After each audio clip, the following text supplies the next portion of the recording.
What are the best matte screens where Garmin GPS is concerned for daylight driving? That is what this video is about. Why choose matte over glossy screen? It reflects less. That's why. Now, before getting into the list, a few things up front. I will be referring to this release date history a few times. Also, to update the older models, bear in mind you do need to go to garmin.com/express and get the software for Windows or Mac. It's very simple, it's free software. So you need that. You need a PC or a Mac in order to do it. Also, I mention this every time I mention map upgrades.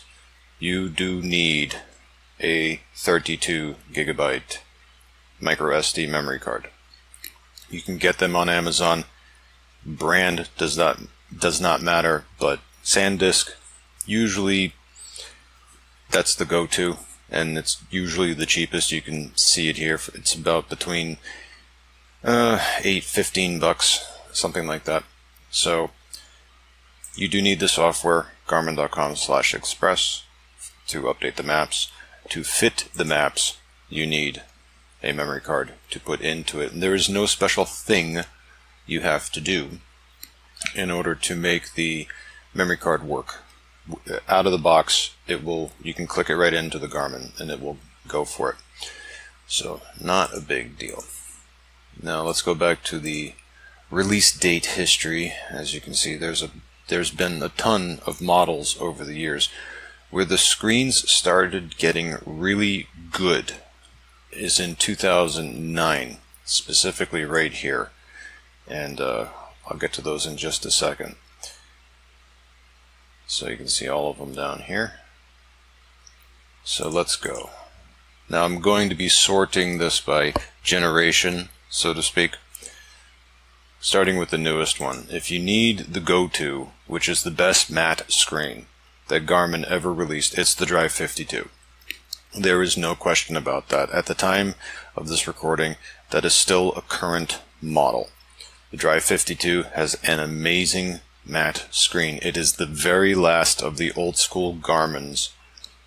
It will work with a GTM36, which you do have to buy separate for traffic capability if you want that. But just where readability is concerned, this has the best matte screen. There's no question about that. Now let's go to the old guys. Starting with a 3.5 inch. And by the way, I'm only listing models here that have lifetime maps. This one in particular does not say LM on it, but if you are going to buy one of these off of eBay, search for Nuvi 30 LM, not 30 alone, because 30 alone does not have free map upgrades. So you need to get 30 LM, lifetime map. Remember that. And that's the only one of the bunch that is like this. So, Nuvi 30, 3.5 inch model, no traffic capability whatsoever, but it's the screen we're talking about here. The screen in this one, as far as a 3.5 inch, it's very good. This is lower 49 states only, meaning the contiguous United States, meaning no Alaska, no Hawaii, no Mexico, no Canada, just United States. Contiguous. Oh, I should also mention something here. This is not the going price. This is the price at the time it was being sold new. Nuvi 30s are something like $10-15. So when you see these prices here on the Garmin website, as I'm going to show you, that's not how much they are now. They are far, far less. And another thing I will say before continuing is always make sure, and I mentioned this in a previous video, always make sure of two things. A, you get a charger, and B, you get the mounting clip, and C, you get the suction mount. If you see a listing and it says unit only or GPS only, don't get it, because then you'll have to go and seek out a clip and the suction mount. The suction mounts are easy to find, but the clips, no, they're not. So always make sure that clip is there before you buy. So Nuvi 30, very rock solid, reliable, very good one. I have 2 of them. Next one is a unit I don't have anymore, but I bought one new in 2012, and I had this for years, and it never did me wrong, which is the Nuvi 40 LM. It's the same thing as the 30 in a 4.3 inch screen. That's a 4.3 inch diagonal. Again, rock solid performer, no traffic in this one either. So it's a 4.3 inch version. And then a unit I've mentioned several times, I have 2 of these, is the Nuvi 50 LM. Again, no traffic, but my God, ultimate legibility as far as this is concerned. Now, while it doesn't have a screen quite as bright as the 52, what it does have going for it is bigger fonts, thicker arrows. It's a really, really nice basic navigator. And remember, don't forget that mounting clip and the suction mount and the charger. You get all those 3, you're in good shape. And again, all of these, the 30, 40, 50, lower 49 states only. But a fantastic navigator. Legibility, great for daylight driving. As far as can you see it? Yes, you can. Now this one, okay, I just talked about this one recently, the 1100 LM. Now for those of you that collect these things, the first question you probably have is, why not the 1200 or the 1240, 1250, 1260? Why not get that one instead of the 1100? Because the 1100 only has pre-recorded voice, and it doesn't even show speed limit. And you know why? Well, if we go look at the release date history here, interesting quirk concerning that.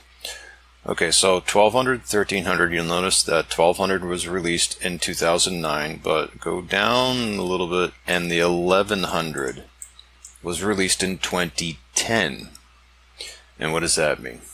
Well, what that means is that the 1100 is the only one that has lifetime maps. The 1200 does not. There was the 1260T, meaning traffic. This one does traffic too, by the way, with the GTM 36. But none of the 1200s ever had lifetime maps, or I couldn't find one, which is an oddity, for sure. That is definitely an oddity. But out of the 3.5 inch 1100, 1200 series, this is the only one that had lifetime maps, which is part of the reason I got a couple of them. And you can go back in my previous videos to see it in action. And as a matter of fact, I even did one with the Eco Route while driving, so you can see that too. This one, again, the lower 49 states. It is a I would say it's right up there with the Nuvi 30 as far as how good is the screen. It's very good. It's very good for a matte screen. Although the Nuvi 30 being newer, it is faster. But with the 1100, you get traffic if you have the GTM 36. And both of these have the 30, actually, yeah, all of these 30, 40, 50, and 1100. If the battery is still good in it, you can get up to 4 to 5 hours out of it on battery alone, which is great. Not at full screen brightness, at about 70%, maybe 60%. Works out very well though. 1390, and I'll do both of these actually. 1490 and 1390, fantastic. As far these screens on these, super bright, just like the it's right up there with the Nuvi 50. As a matter of fact, my only complaint about the 1390 and the 1490 is that they can be a little too bright. And what I mean by that, for daylight driving, oh, well, that's not a problem, of course, but for night driving. I noticed that on the 1390 and 1490, normally the auto brightness would set it down to 10 to 20%, but even at 10%, it's a little bright. It's a little bit too bright, for my eyes, anyway. For most of you, probably not, but for me, a little more sensitive than most, I guess. it's a fantastic unit. It really is. And these are why some people, especially the 14, because the 1490, well, it has the same capabilities as the 13, where you can plug in a GTM 36, you get traffic, you get the lifetime maps. It's just as legible as the 50LM. Oh my god, it's just really, really, really good. Yeah, it is slower. True. But there are some people that love these things so much that they will not give them up, and I totally understand why. These things are just great, not just good. They are great. The next up are the 2495 and the 2595. Now, to be honest, you could go with the 2455 and the 2555. The only difference between the 55 and the 95 is the 95 has voice control. That's the only difference. They're the same otherwise. These are notably quicker compared to the 1390 and 1490. They are. The fonts are slightly smaller, but ever so slightly smaller. These are nice. I have a 2455 and a 2555. Very decent, very decent. I like them a lot.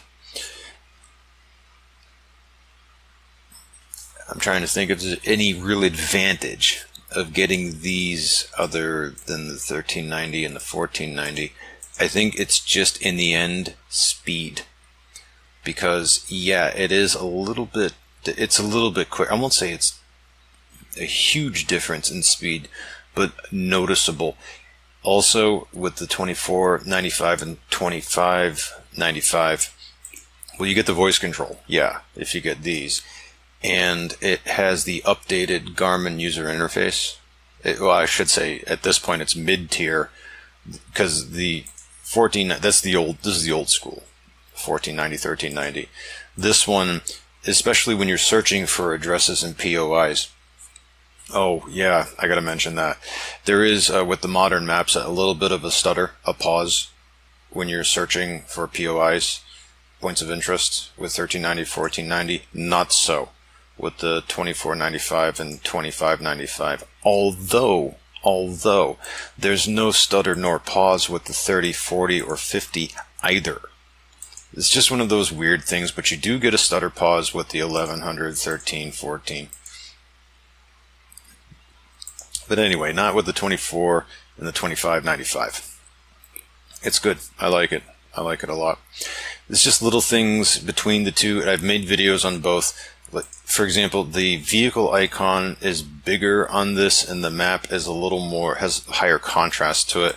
Whereas on the 2495, 2595, the color palette is a little slightly muted. It's just, you compare the two. They're cheap enough to where you could actually buy both and just compare between the two and say, okay, well, I like this about this one, but I don't like this, but I like this about that one, but I don't like that. Which is what I do. They're cheap enough that you can buy them and just check them out for yourself without going in the poorhouse. And next up, two units. I own both of these as well as the 2497 and the 2597. Now, I'll admit up front that out of all these units I just mentioned, these have the dimmest screens. And by dimmest, I don't mean illegible. You can still see these just fine, and there is an advantage to these as well. And I will say this about the 24 and the 25. When you get the 2495, 2595, 2497, 2597, these offer portrait view, which I've also made videos about, meaning vertical view to most of you. So if you're going to mount it like a phone, where it's tall instead of wide, it does have those modes. Whereas when you get 1390, 1490 and earlier, does not have that.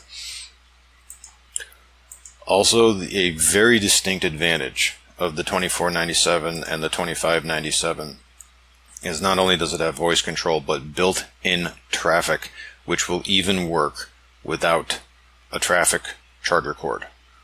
That is oh so nice. So all you have to do is get any standard Garmin charger that plugs into the 12-volt port, plug it in, and yep, you get if it's available in your area, and you can check the traffic map by going to garmin.com/traffic. As a matter of fact, let me just show you. I've covered this in a previous video, but if you want to know, is there traffic coverage in my area? Well, you go to garmin.com/traffic and scroll down a little bit and see where it says coverage right here. Look at this one. There is HD, but this is the one that will pick up by default. So Garmin traffic coverage, we'll open up a tab and then just scroll down and give it a moment. It's got to load it. See all these little things popping up? That's the traffic coverage. So if where you are is within one of these green things, you can zoom in and out to check for yourself, then you will have traffic reports on the highways and interstates. Or if you're in like one of these areas, such as western Kansas, nope. Or the majority of Nebraska, nope. Or if you're somewhere in Georgia, nope. Or if you're in West Texas, nope. Anywhere in Wyoming, Montana, North Dakota, South Dakota, most of Idaho, nope. Excuse me. You get the idea. That is how you go and check. And again, it's one of those things where they are the dimmest of the lot, but that, again, not illegible. They're still fairly decent. And this is where I go back to this list here. Now you'll notice that I skipped over a whole bunch of matte screens after the 2597 and 2013. Why? I'll tell you why. Now I'm not talking about the glossy screen models here. Okay, this right here, 55, 56, 65, 66, dim. 57, 58, still dimmer than the 2597. The Drive 5, oh, this was a huge disappointment for me. Years ago, I bought a Drive 50, which is the same as the Drive Smart 50 glossy, but in a matte version. That was very disappointing as far as the screen brightness is concerned. It was just like, nope, nope, nope. And we got glossy, and I think it's all glossy here until the 52, which is the one I mentioned first. That's got the brightest, most legible matte out of all that I've ever used. The only one that really comes close to it is the 1390 and the 1490. The 50 is just slightly behind that, but that's still really good. So top of the top when it comes to can I read it, 52 comes first, 1490 comes second, 50 just slightly behind in third, and after that comes the 2595 and then the 2597. As far as the most enjoyable to use, it is the 2597. I know it bounces around a lot in what I'm talking about here, but see, legibility is one thing, but usability is another thing. If all I needed was a basic navigator, 50 LM all day, has no stutter or pausing when searching anything, it's relatively quick, it's simple is good, ultra legible, yeah, and it is faster than the 1490. So even though it's just ever so slightly dimmer than the 1490, I would still pick that first.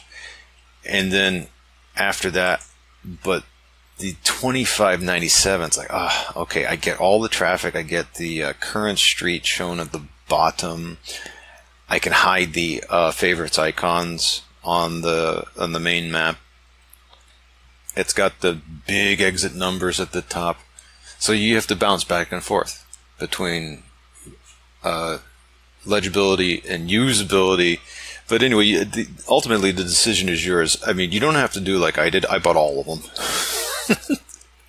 Not all at once, obviously, but over the years I've just been picking these things up and picking these things up. It's like, okay, which one do I like the best? Ultimately, I decided on the 52, which is not perfect because The thing that makes this thing annoying to use is the typing. It's not as good as the 2597. It is actually a little slower, even though newer. It is slower to calculate routes than the 2597. And the most annoying the most annoying thing about it is that it has on-screen favorites icons you cannot turn off. So what I did to get around that is I used custom POI lists and such. That is the way I get around it. But you do what you got to do in order to make it work. And yes, I did in fact try to put a 52 screen into a 2597. Unfortunately, the software in the 2597 doesn't punch up the brightness as much as the 52 does. So, and I won't get into that. It's really nerdy stuff that unfortunately I cannot modify. So it's like, So for the time being, I'm using a 52. And that one works for me best.